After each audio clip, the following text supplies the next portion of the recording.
This is more than legacy. This is a source of inspiration, sharing the journey of discovery. PSN College of Engineering and Technology. Vikravandi இடைத்தேர்தலை தமிழகத்தின் பிரதான எதிர்க்கட்சியான அதிமுக புறக்கணிப்பதாக அக்கட்சியின் பொதுச் செயலாளர் எடப்பாடி பழனிசாமி அறிவித்துள்ளார். விக்கிரவாண்டி சட்டமன்ற தொகுதி வேட்பாளர் மறைந்ததை அடுத்து அத்தொகுதிக்கான இடைத்தேர்தல் அடுத்த மாதம் 10ஆம் தேதி நடைபெறவுள்ளது.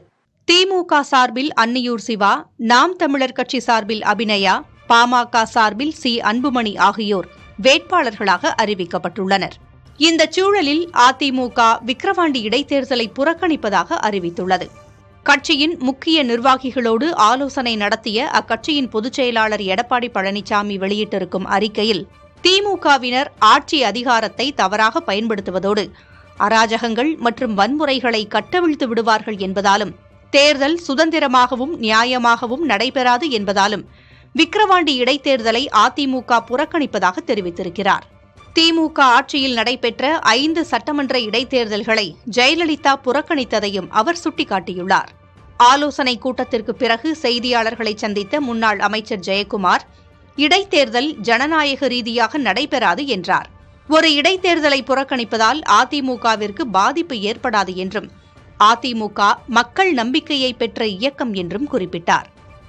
எப்படி இருந்தாலும் சரி, இந்த இடைத்தேர்தலில் ஆளுங்கட்சி, குறிப்பாக திராவிட முன்னேற்ற கழக ஆளும் கட்சி அராஜகத்தையும் அநியாயங்களையும் கட்டவிழ்த்துவிட்டு ஒரு போலியான வெற்றியை நிச்சயமாக அவர்கள் பெறுவதற்குண்டான எல்லா விதமான முயற்சியை அதாவது பணம் பாதாள வரல பாயன்னுவாங்க, அது மாதிரி பணத்தை முழுமையாக செலவு செய்து ஒரு போலியான வெற்றியை பெறுவார்கள். எனவே அந்த ஒரு அடிப்படையில் ஜனநாயக ரீதியாக இந்த தேர்தல் நடைபெறாது.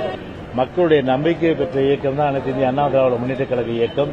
அதுதான் 1 கோடி ஓட்டு வாங்கியிருக்கோம். மக்கள் நம்பிக்கை இல்லைன்னா 1 கோடி ஓட்டு வாங்கியிருக்கோமா? அதனால அந்த கருத்து ஏற்றுக்க முடியாத கருத்து. ஈரோடு கிழக்கு இடைத்தேர்தலில் திமுகவின் அராஜகம் குறித்த புகார் மீது தேர்தல் ஆணையம் நடவடிக்கை எடுக்கவில்லை எனவும் ஜெயக்குமார் குற்றஞ்சாட்டினார். அதேவேளையில் அதிமுகவின் தேர்தல் புறக்கணிப்பிற்கு பின்னால் அரசியல் காரணங்களும் கூட்டணி கணக்குகளும் இருக்கலாம் என்கிறார் மூத்த பத்திரிகையாளர் தராசு ஷியாம்.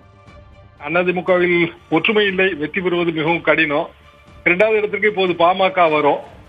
அதிமுக போட்டியிட்டு ஒருவேளை 3வது இடத்திற்கு போனால் அது இன்னமும் பெரிய பிரச்சனையாக மாறும். இந்த நேரத்திலே புறக்கணித்திருப்பது என்பது பாமகவுக்கு ஆதரவு தான். ஒரு வகையில் பார்த்தால் நேரடியாக பாமகவுக்கு ஆதரவு தெரிவித்தால் அது பாரதிய ஜனதாவுக்கு ஆதரவு என்று பொருள் கொள்ளப்படும்.